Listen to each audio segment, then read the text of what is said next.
Chers amis auditeurs de votre radio chrétienne, bienvenue pour cette nouvelle émission où nous rentrons aujourd'hui dans le 4e dimanche du temps ordinaire. Entrons sans plus tarder dans la parole de ce jour. De l'évangile de Jésus-Christ selon saint Matthieu.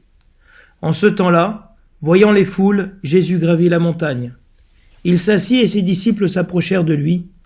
Alors, ouvrant la bouche, il les enseignait. Il disait, « Heureux les pauvres de cœur, car le royaume des cieux est à eux. Heureux ceux qui pleurent, car ils seront consolés. Heureux les doux, car ils recevront la terre en héritage. Heureux ceux qui ont faim et soif de la justice, car ils seront rassasiés.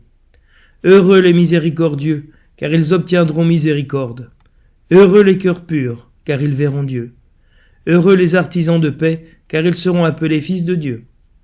Heureux ceux qui sont persécutés pour la justice, car le royaume des cieux est à eux. Heureux êtes-vous si l'on vous insulte, si l'on vous persécute, et si l'on dit faussement toutes sortes de mal contre vous, à cause de moi. Réjouissez-vous, soyez dans l'allégresse, car votre récompense est grande dans les cieux.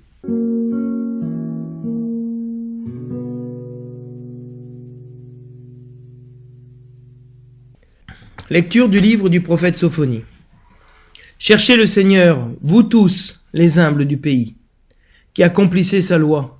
Cherchez la justice, cherchez l'humilité. Peut-être serez-vous à l'abri au jour de la colère du Seigneur. Je laisserai chez toi un peuple pauvre et petit. Il prendra pour abri le nom du Seigneur. Ce reste d'Israël ne commettra plus d'injustice, ils ne diront plus de mensonges. Dans leur bouche, plus de langage trompeur, mais ils pourront paître et se reposer.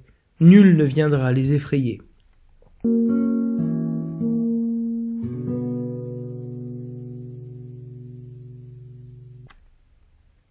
Le refrain du psaume nous dit « Heureux les pauvres de cœur, car le royaume des cieux est à eux. » Le Seigneur fait justice aux opprimés. Aux affamés, il donne le pain. Le Seigneur délie les enchaînés. Le Seigneur ouvre les yeux des aveugles. Le Seigneur redresse les accablés. Le Seigneur aime les justes. Le Seigneur protège l'étranger. Il soutient la veuve et l'orphelin. Le Seigneur est ton Dieu pour toujours. Heureux les pauvres de cœur, car le royaume des cieux est à eux.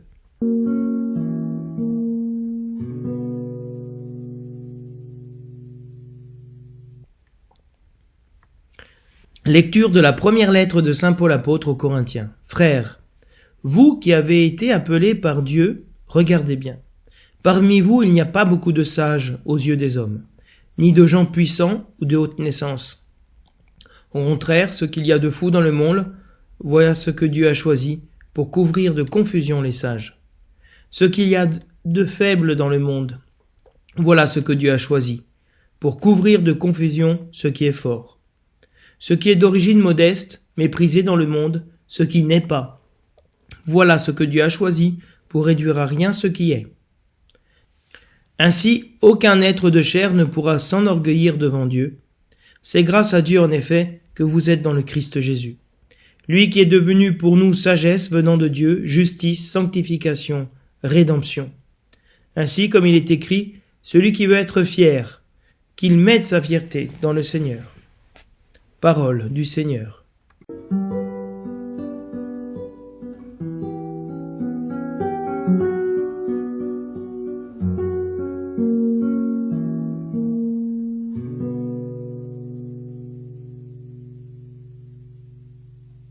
La parole de ce dimanche tourne autour du thème du pauvre et du bonheur de l'élection du pauvre, du choix que Dieu pose sur le pauvre. Le bonheur lié au choix de Dieu qui s'est penché sur lui. Nous restons dans ce dimanche dans la dynamique de l'appel de Dieu, de l'appel que Jésus-Christ a adressé dimanche dernier à chacun d'entre nous. Convertissez-vous, car le royaume des cieux est proche. Nous sommes de nouveau face à cette dynamique de l'appel, lorsque Jésus nous dit « Heureux serez-vous ». Jésus met aujourd'hui en marche une œuvre, nous met en marche vers la béatitude. Et, à travers cette béatitude, il révèle que déjà cette œuvre du bonheur de la béatitude est déjà en marche, elle est déjà en route. Le royaume des cieux est tout proche.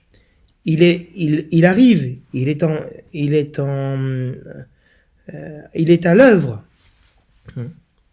Nous verrons mieux quand nous commenterons l'évangile entièrement de ce dimanche. Donc, ici, ce dimanche, il s'agit du thème de la pauvreté dite évangélique.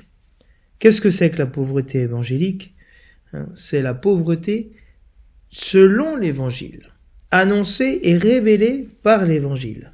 Parce qu'il y a une vraie félicité, un véritable bonheur dans la pauvreté évangélique, qui est une pauvreté qui n'est pas subie, qui est acceptée. Pour les prophètes, Dieu est le Père des pauvres, le défenseur de la veuve et de l'orphelin, le protecteur de l'étranger. Avec Sophonie, le prophète Sophonie, la catégorie de pauvres n'est plus une catégorie sociale. Elle devient une réalité de la vie religieuse, une attitude, la pauvreté, qui est la plus juste, qui s'ajuste le plus à la volonté de Dieu. Parce que c'est dans cet esprit que s'inscrit la prédication de Jésus, qui se veut, comme le dira saint Paul, non pas une sagesse humaine, mais une véritable folie de Dieu, pour confondre la fausse sagesse, celle du monde et des puissants. Donc le pauvre est celui qui accueille Jésus, qui accueille le Messie crucifié, sagesse éternelle du Dieu vivant, nous chantons. L'antienne de communion, qui vous savez dans le missel, reprend le thème principal de la liturgie de la parole, et surtout de l'évangile. Et comme je vous l'ai expliqué, c'est l'évangile qui donne le ton au thème du dimanche. L'antienne de communion nous reprend « Heureux les pauvres de cœur, car le royaume des cieux est à eux. Heureux les doux, car ils recevront la terre en héritage. » Donc dans ce dimanche, l'Église nous met face au bonheur, à la béatitude. Et nous voyons que cette béatitude n'est pas seulement annoncée par Jésus-Christ. Elle est déjà annoncée par les prophètes et elle se réalise en Jésus-Christ. Le lien entre la première lecture et l'évangile est véritablement une prophétie. Je laisserai chez toi un peuple pauvre et petit. Vous tous les humbles du pays, cherchez l'humilité, soyez humbles. Et cette prophétie de Sophonie qu'il y aura un reste, un peuple de petits et d'humbles, c'est ce que Jésus-Christ vient révéler, annoncer et encourager, qui se réalise dans la prédication de Jésus-Christ. Heureux les pauvres de cœur, car le royaume des cieux est à eux. Heureux ceux qui sont persécutés pour la justice, car le royaume des cieux est à eux. Donc Jésus-Christ s'inscrit dans la prédication prophétique, dans l'attente d'un Messie humble, pauvre, qui vient pour les pauvres, pour les petits. Mais les pauvres, ce n'est pas une catégorie sociale, de manque de ressources économiques, c'est vraiment une réalité existentielle et spirituelle. Mais très souvent, on réduit le christianisme à une réalité spirituelle. Et on comprend la réalité comme spirituelle, comme une réalité un peu désincarnée, comme pour s'extraire de ce monde, pour entrer dans une réalité supérieure. Mais ce n'est pas le christianisme. Le christianisme, c'est le Verbe incarné, c'est l'incarnation du Verbe. Et Jésus-Christ s'incarne dans un peuple pauvre, qui a été appauvri, qui est humble parce qu'il a été humilié. Et donc, il y a véritablement une réalité existentielle de la pauvreté qui peut être celle matérielle, en effet, mais pas que. La pauvreté d'être déconsidéré, d'être humilié, d'être meurtri par la souffrance, par la maladie, par la vieillesse, par la mort. Hein. Et c'est à cette réalité de l'homme qui est broyé, mais ouvert vers le Seigneur, que la pauvreté évangélique fait référence. Donc vous comprenez bien que le sens littéral de la parole de Dieu est à comprendre d'abord, avant de passer au sens spirituel. Et donc il y a ici une réalité existentielle que nous essaierons de rendre visible, de donner du relief à la réalité de la pauvreté, toutes ces formes, dans la parole de ce dimanche, sans aucune prétention d'exhaustivité, et de montrer comment cette réalité existentielle, oui, peut nous faire passer à un sens spirituel. Mais elle ne l'efface pas, elle ne l'abolit pas, hein, elle s'appuie dessus. Donc, toute la liturgie de ce dimanche tourne autour du thème du pauvre. La première lecture nous dit « Je laisserai chez toi un peuple pauvre et petit ». Et le psaume nous reprend le verset des béatitudes. « Heureux les pauvres de cœur, car le royaume des cieux est à eux ». L'appel de Paul à Corinthe se fait pour les pauvres. Ce qu'il y a de faible dans le monde, voilà ce que Dieu a choisi. Ce qui est sans naissance, sans puissance, ce qui n'est pas, ce qui est faible, voilà ce que Dieu a choisi. Donc, nous pouvons rentrer dans ce dimanche dans une vision de la pauvreté, hein, du sens de l'anéantissement de Jésus-Christ, hein, qui est le pauvre. Hein. Heureux les pauvres, et le premier pauvre, c'est Jésus-Christ, qui s'est dépouillé lui-même en prenant notre condition d'homme, qui est une condition d'esclave, et il s'est fait obéissant jusqu'à la mort, et la mort de la croix, nous dit saint Paul dans l'hymne aux Philippiens. Donc, voilà brièvement l'articulation de ce thème dans ce dimanche, et nous allons rentrer maintenant dans le texte pour pouvoir en recueillir les fruits et les différentes pistes pour chacun.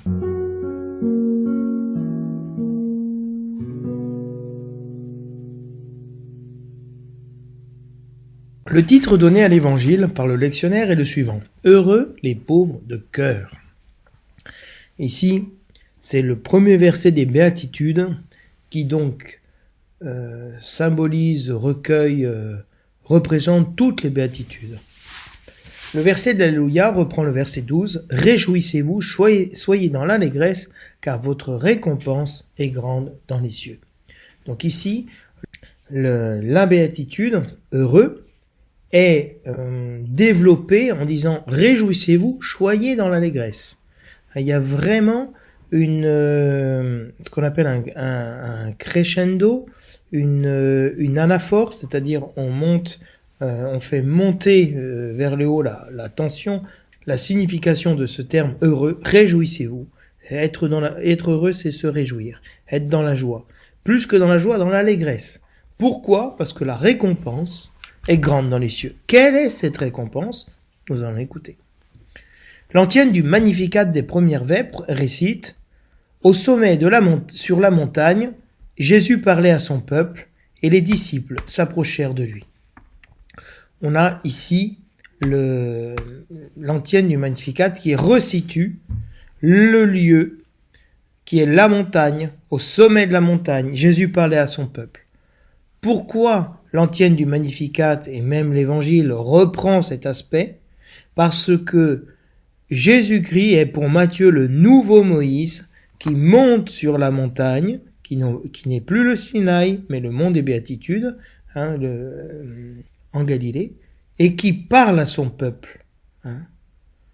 Et les disciples s'approchent. Donc c'est vraiment le moment de la communication. Nous sommes Jésus-Christ est en train de nous parler sur la montagne de la liturgie, sur ce qui est le lieu de la manifestation de Dieu à son peuple.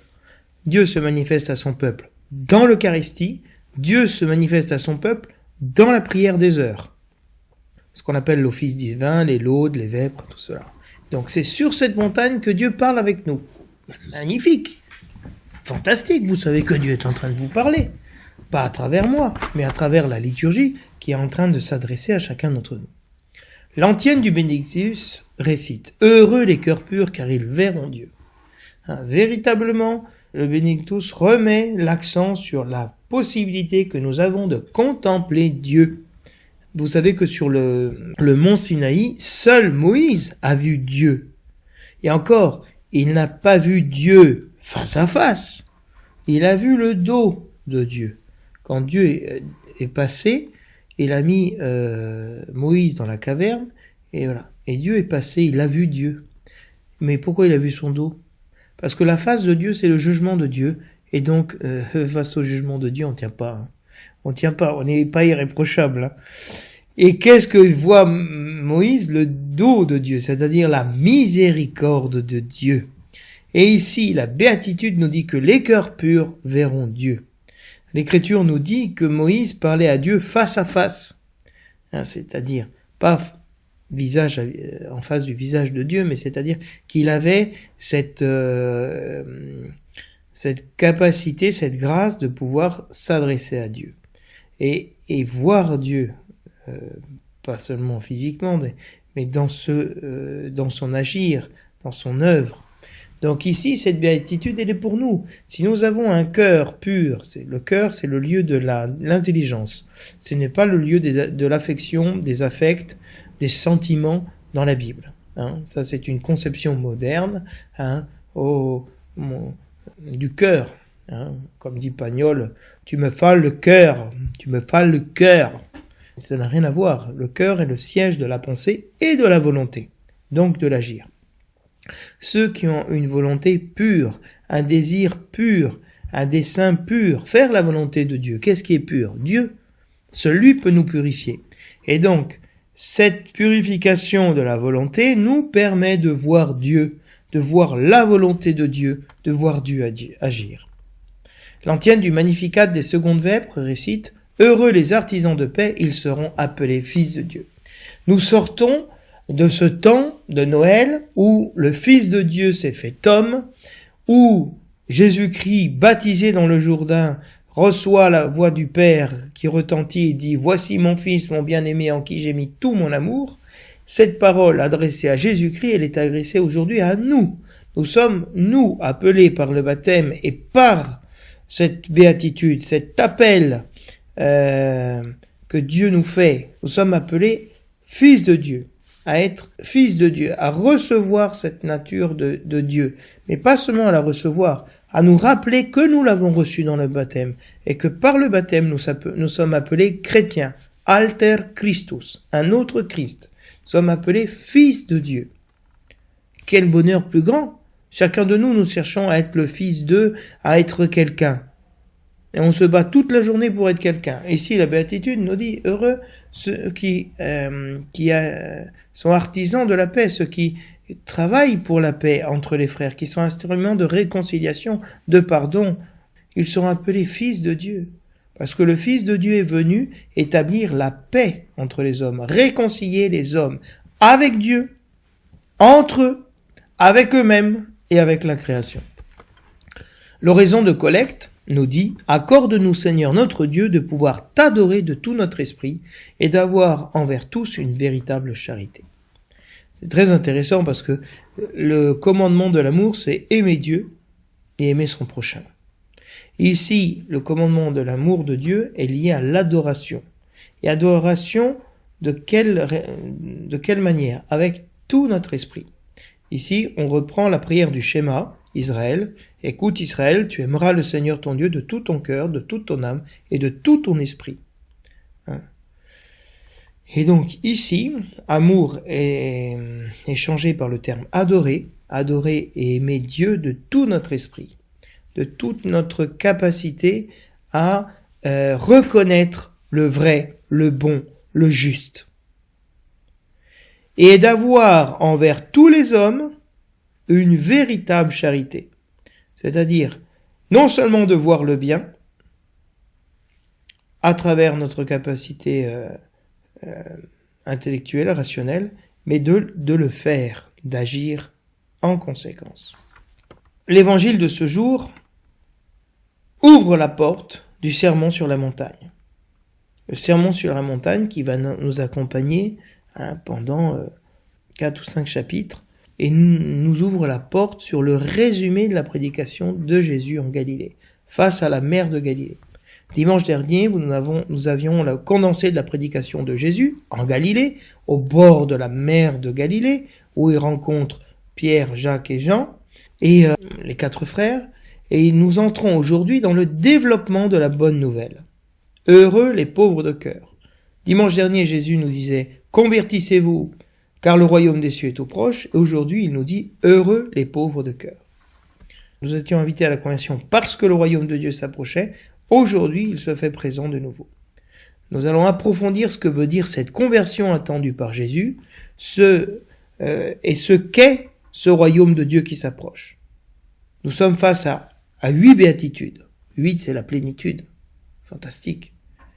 Elles sont encadrées par la formule « le royaume des cieux est à eux ». Entre la première et la dernière béatitude, « heureux les pauvres de cœur, car le royaume des cieux est à eux ». Et ça termine en disant « car le royaume des cieux est à eux ».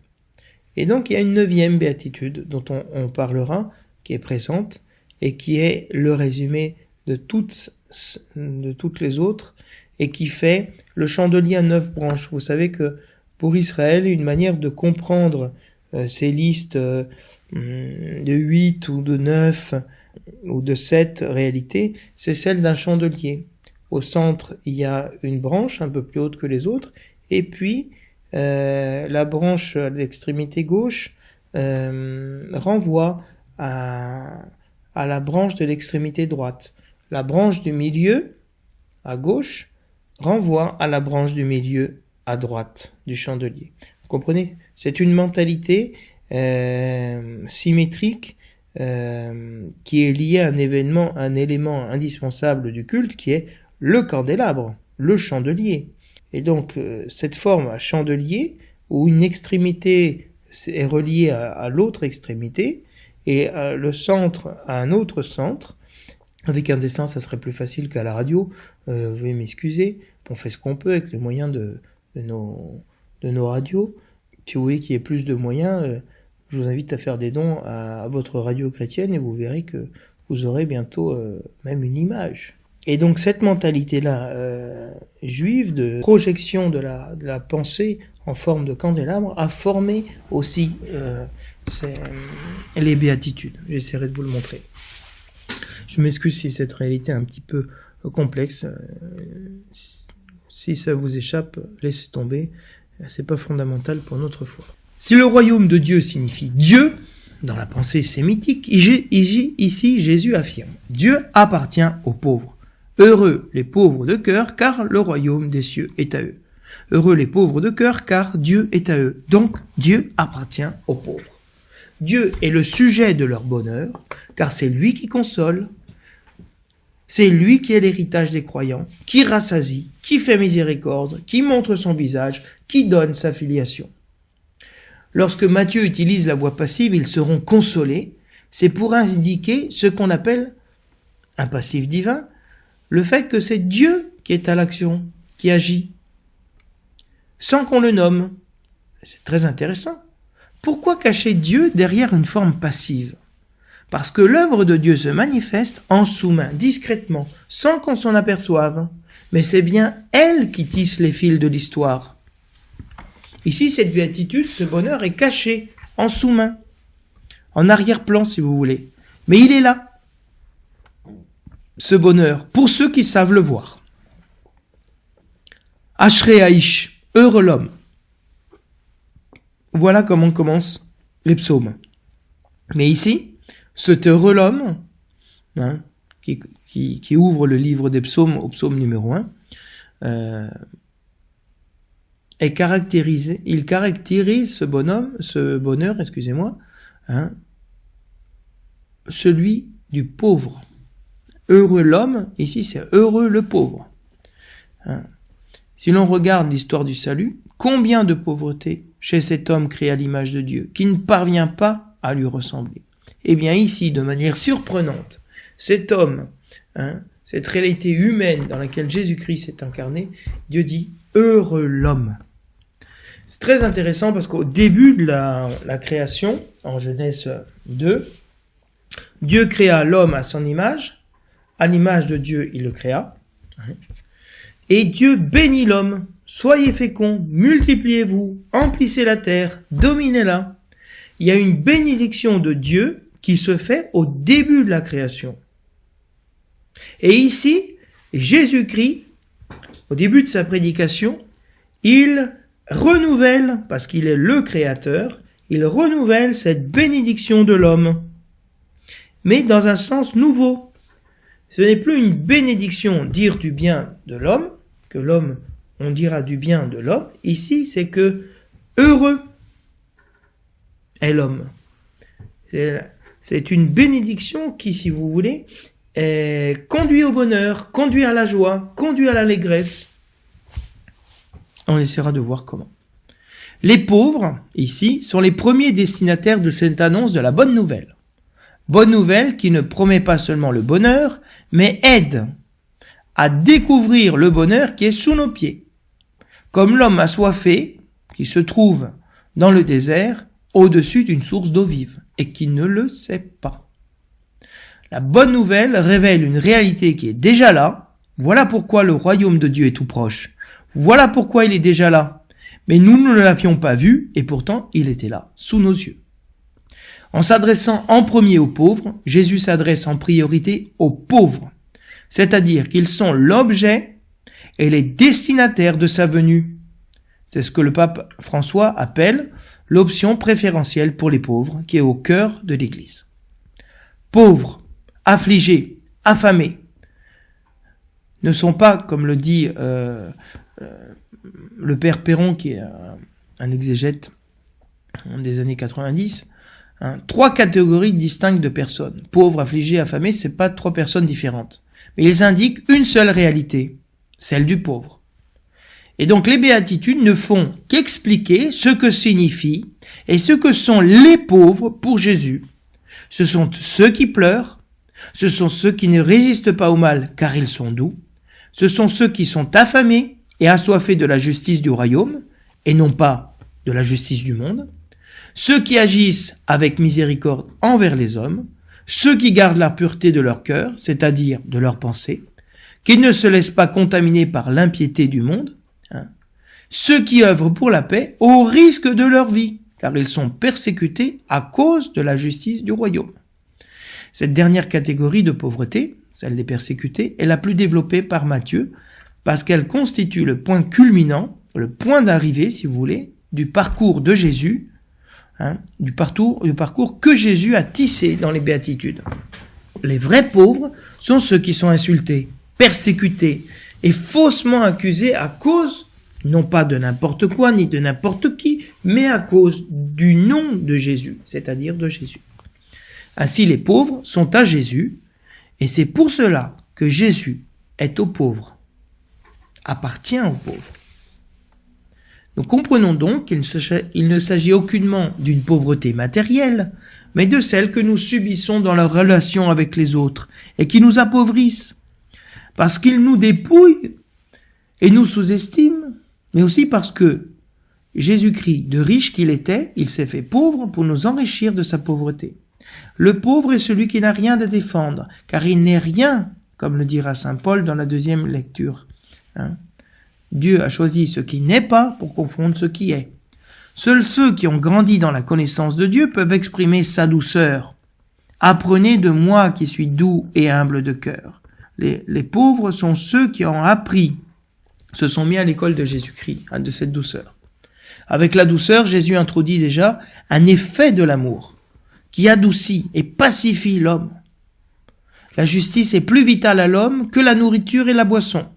Sans justice, il n'y a aucune survie possible. Il n'y a aucune vie possible, car la vie a été créée pour la justice, pour le bien. Donner à chacun ce qui lui est dû, lui donner tout l'amour et tout le bien du monde, voilà ce qui est juste, voilà ce qui est bon. Car l'autre a été créé à l'image de Dieu. Matthieu associera sans cesse le royaume et la justice, en disant « Si votre justice ne dépasse pas celle des scribes et des pharisiens, Cherchez d'abord le royaume de Dieu et sa justice.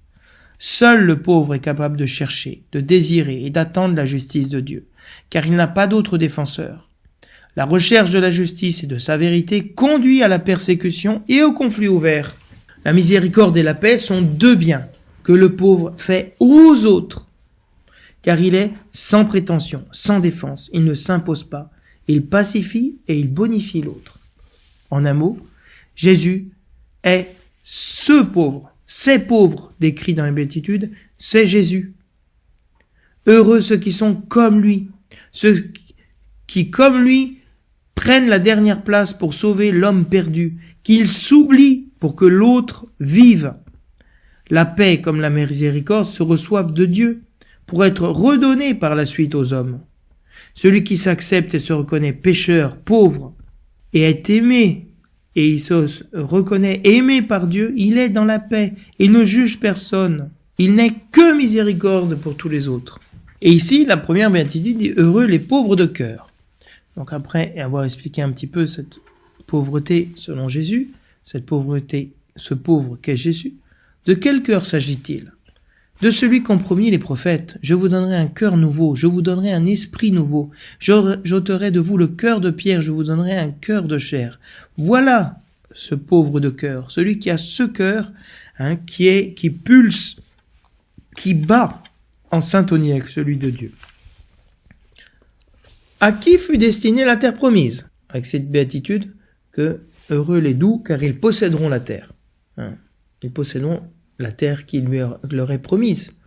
Cette terre fut promise à Abraham et à sa descendance à jamais, au peuple d'Israël. Ainsi le doux est celui qui est là et est docile à la volonté de Dieu, et se laisse conduire et éduquer par lui, comme Abraham, Isaac, Jacob, Joseph, Moïse, Josué. Le doux est celui qui ne se rebelle pas, contrairement au peuple d'Israël, aux eaux de Massa et de Mériba, qui contestent Dieu, mais qui se laisse conduire docilement par le Seigneur comme une brebis par son berger. Le doux est celui qui ne s'impose pas, qui ne s'impose nulle part et à personne. C'est pour cela qu'il est partout chez lui et que tout lui appartient. Il règne comme Jésus sur la croix. Le monde lui appartient.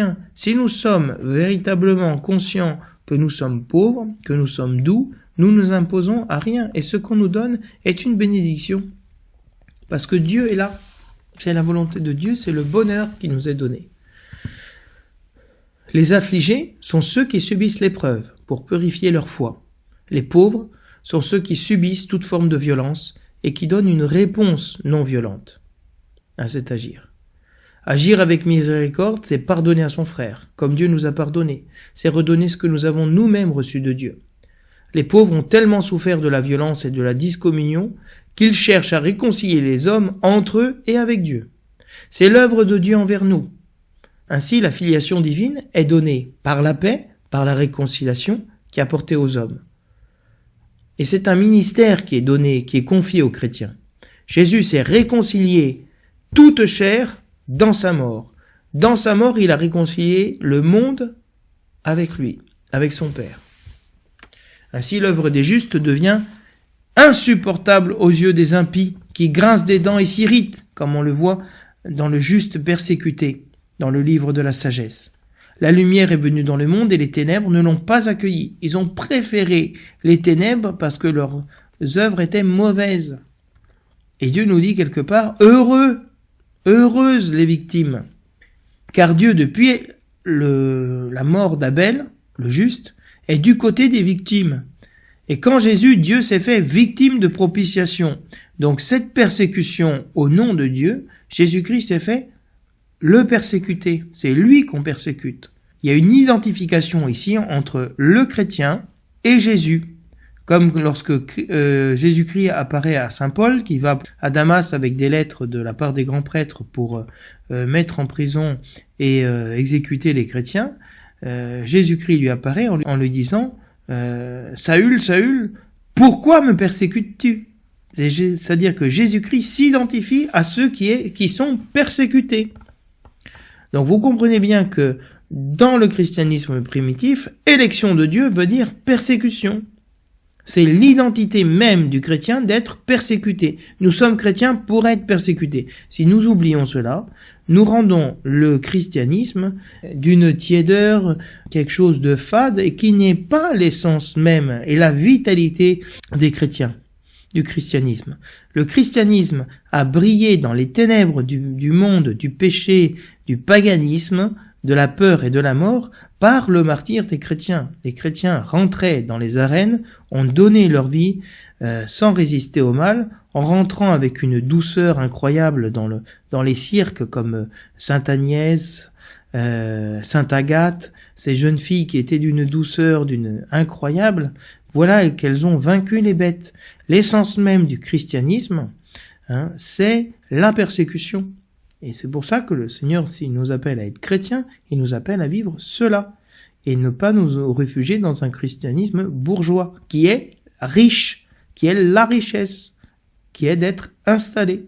Donc, véritablement, l'être chrétien, c'est être comme Jésus-Christ, c'est mourir sur la croix, injustement, pour les pécheurs. Mais c'est comme ça que Dieu a voulu sauver le monde. Donc vous voyez bien que cette bénédiction de la persécution, elle est essentielle.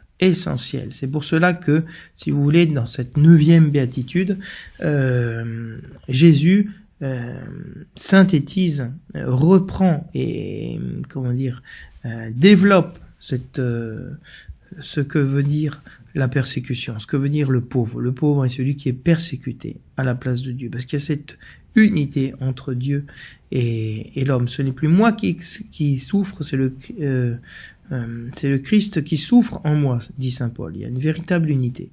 Et nous sommes appelés à cela. Et c'est une bénédiction, La dernière béatitude indique donc la finalité de toutes les autres. On passe d'heureux ceux qui à heureux serez-vous. On passe d'un discours indirect, heureux les pauvres, heureux ceux qui sont ceci, heureux cela, tout ça, et heureux vous. C'est intéressant, cette adresse directe va interrompre la dynamique des heureux ceux, pour interpeller directement l'éditoire de Jésus. C'est-à-dire que Jésus déploie les 8 béatitudes pour nous dire « Heureux toi, heureux vous ». S'adresser directement à vous, à moi, à nous. Et ça, c'est très beau, c'est très important parce que Jésus-Christ n'est pas venu pour installer une sagesse en disant vous serez heureux si vous faites comme ça, heureux ceux qui font comme ci, heureux ceux qui font comme ça, comme installer une morale. Non, c'est un appel. Et c'est à nous de voir si nous voulons aujourd'hui répondre à cet appel de Jésus-Christ ou non. Et très librement, Seigneur ne nous juge pas. La porte qui s'ouvre avec les béatitudes, elle se fermera lors du chapitre 25 de Matthieu avec cette pourquoi. Nous serons jugés sur le fait d'avoir oui ou non accueilli les pauvres.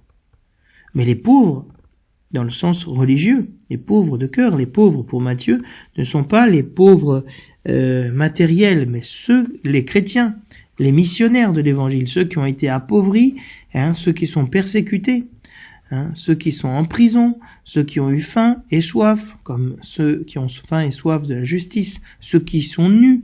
Il y a vraiment une unité, si vous voulez, dans la pensée de Matthieu, entre ces béatitudes et le jugement dernier, où nous serons jugés sur le fait d'avoir reconnu ou non Jésus-Christ et Jésus-Christ crucifié, Jésus-Christ fils de Dieu, incarné dans notre réalité humaine, dans les pauvres.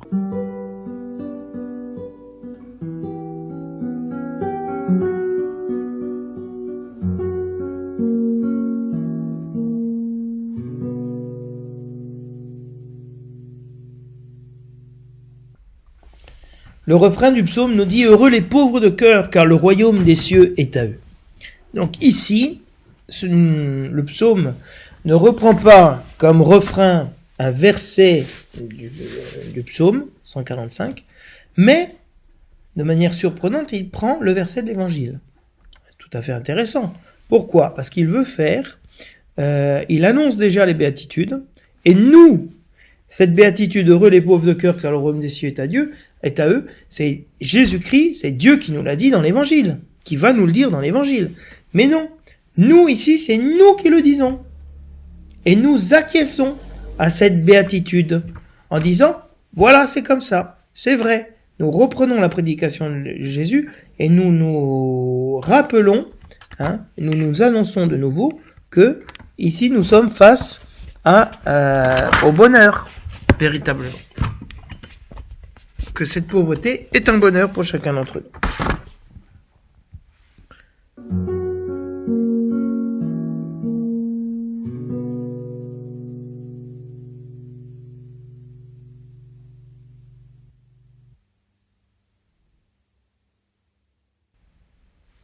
Si la première lecture nous parlait des humbles du pays, qui accomplissent la loi, qui cherchent la justice, qui cherchent l'humilité, puis nous parle des pauvres, des petits, ceux qui ne commettent pas d'injustice, ceux qui ne disent pas de mensonges, ceux qui n'ont pas un langage trompeur. Qu'est-ce que ce psaume va nous dire des pauvres? Qui sont ces pauvres? Qui sont ces pauvres de cœur? Le Seigneur fait justice. Donc, toujours, si vous voulez, on voit le concept du pauvre en lien avec celui de la justice. Très intéressant, parce que nous voyons que ce n'est pas seulement une réalité matérielle, mais c'est une question de justice. Le Seigneur fait justice à qui? Qui sont les pauvres? Aux opprimés, aux affamés, les enchaînés, les aveugles, les accablés, les justes, l'étranger, la veuve, l'orphelin. Voilà qui sont les pauvres. Ceux qui sont opprimés, affamés, enchaînés, aveugles, accablés, étrangers, veuves, orphelins. Et qu'est-ce que Dieu fait avec eux? Et c'est pour ça que le refrain dit « Heureux les pauvres, car le royaume des cieux est à eux », parce que Dieu est à eux, c'est-à-dire Dieu est avec eux.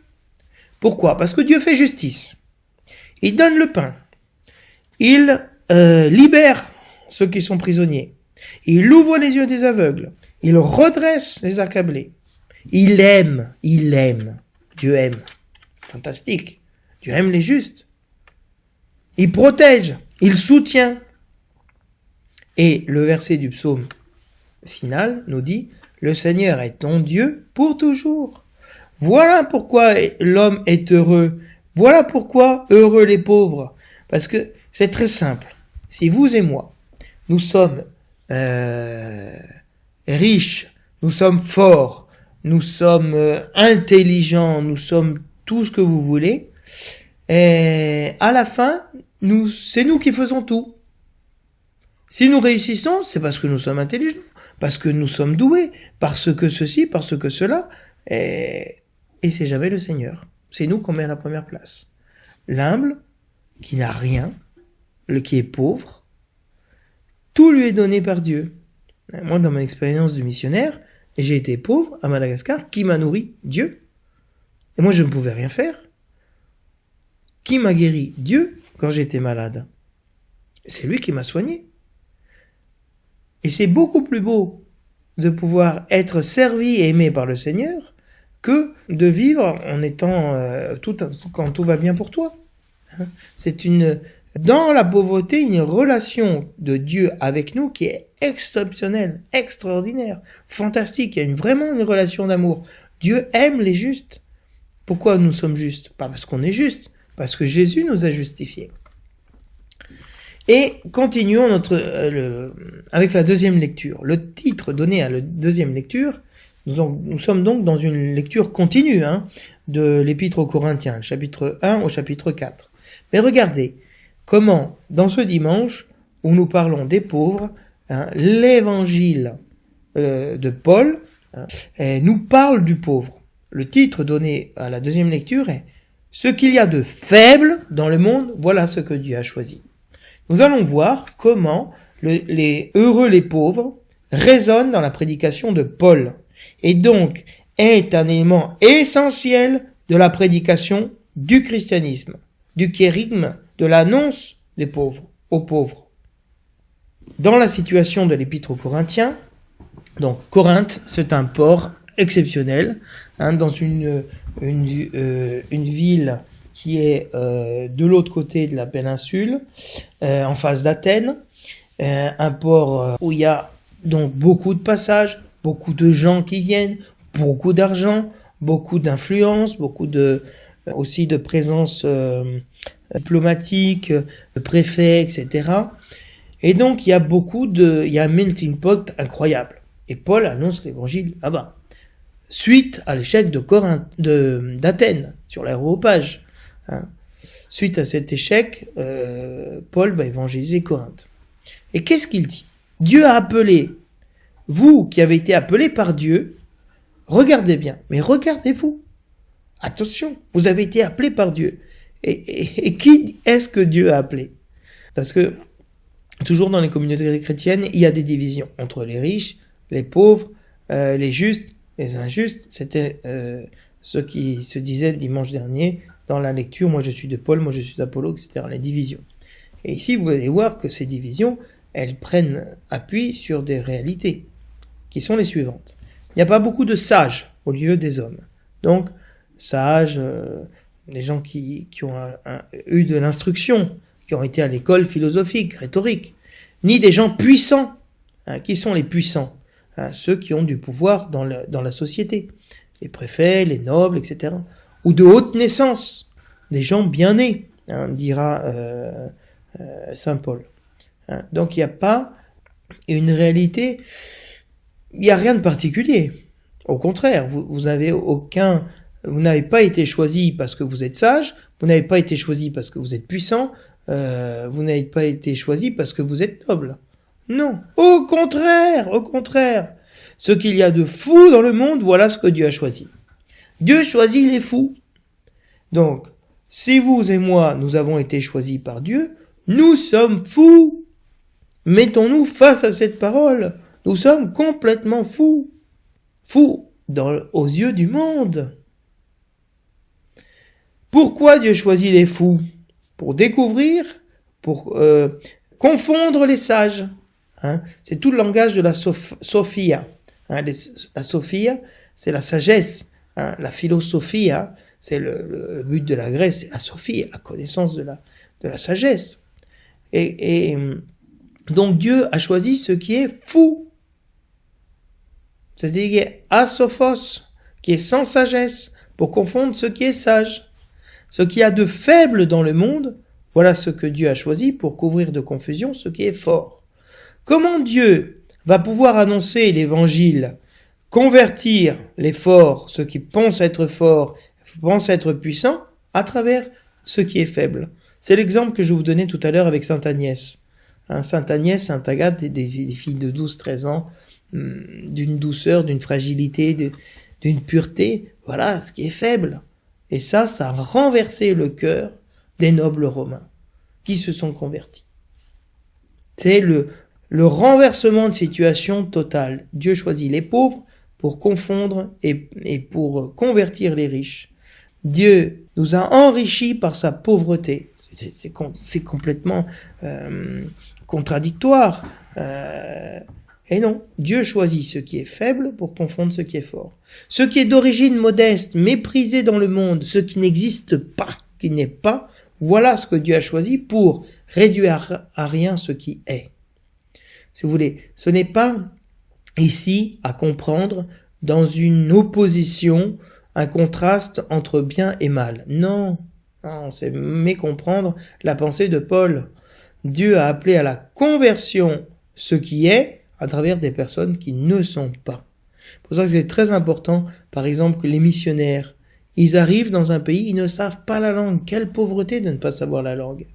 Et donc, les gens te voient, t'écoutent, se moquent de toi parce que tu dis le contraire de ce que tu voudrais dire, parce que tu sais pas t'exprimer, mais ils voient que tu es en train de perdre la face devant eux. Et là, ils voient quelque chose qu'ils n'ont jamais vu.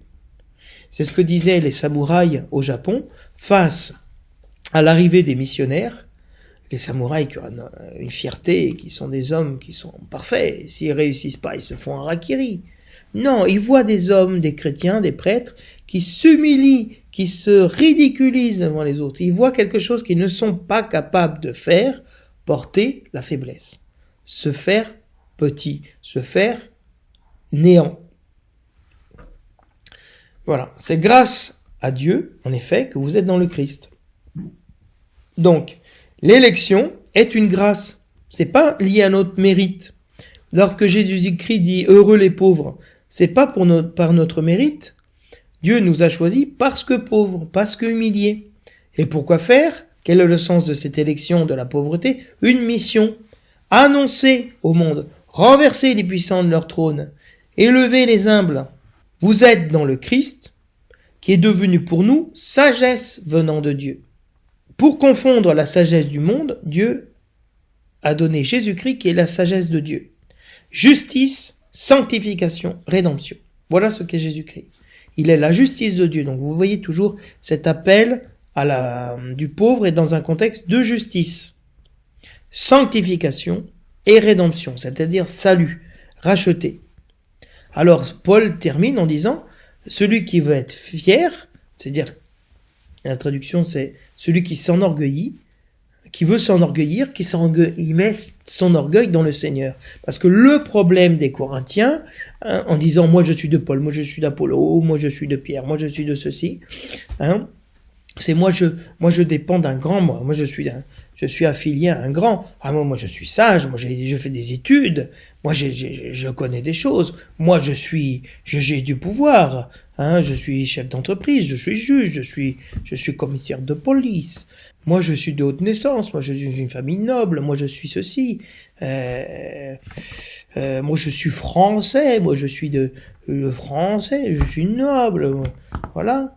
Moi je suis corse, je suis pas continental, c'est-à-dire cette manière de se croire au-dessus des autres, de mettre en avant une forme de sagesse, de force, c'est un orgueil. Et Jésus-Christ dit non, mettez pas votre orgueil, mettez votre orgueil dans le Seigneur. Et c'est ce que dira saint Paul, moi je mets mon orgueil dans mes faiblesses, dans ma pauvreté, parce que Jésus-Christ m'a appelé quand j'étais pauvre, et c'est grâce à cette pauvreté que mon message, comme prédicateur, comme apôtre, est crédible. Parce que ce trésor, qui est la vie de Dieu, le salut de Dieu, nous le portons dans des vases d'argile, dans une grande fragilité, pour que soit manifeste que cet amour, cette sagesse, cette vie ne vient pas de nous, mais de Dieu, qui nous a choisis et envoyés à vous. Donc voilà, je vous demande pardon si en ce dimanche j'ai été un peu prolixe, un peu long. Soyez miséricordieux, comme disait la parole, heureux les miséricordieux, car ils obtiendront miséricorde. Et donc je vous souhaite à tous et à toutes que vraiment cette parole s'accomplisse en nous et que nous puissions rentrer dans le bonheur, de voir le bonheur que Dieu a semé dans notre vie.